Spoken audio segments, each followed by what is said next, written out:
ጤና ይስጥልን። ዶክተር አዱኛው የውስጥ ደዌ ስፔሻሊስት ሐኪም ከበጌ ምድር ክሊኒክ። በዛሬው ጤና ነክ ርዕሰ ጉዳያችን የምናየው በአፍ በሚወሰዱ መድኃኒቶች ምክንያት ሊመጣ የሚችል የጉሮሮ ላይ ቁስለትን እንዴት መከላከል እንችላለን?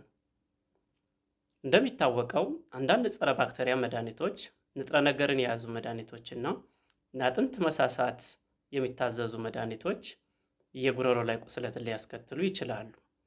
ስለዚህ እነዚህን መድኃኒቶች በምንወስድበት ጊዜ ሊደረጉ የሚገቡ ጥንቃቄዎች የሚከተሉት ናቸው። የመጀመሪያው መድኃኒቱን በምንወስድበት ጊዜ በፍጹም ተኝቶ መውሰድ አይመከርም። ይልቁንስ ተቀምጦ መውሰድና በቂ የሆነ ውሃ መጠቀም፣ ቢያንስ 1 ብርጭቆ ውሃ መጠቀም፣ መድኃኒቱን ከወሰዱ በኋላ ቢያንስ ከ30 ደቂቃ እስከ 1 ሰዓት ያላነሰ ጊዜ ተቀምጦ መቆየት ያስፈልጋል።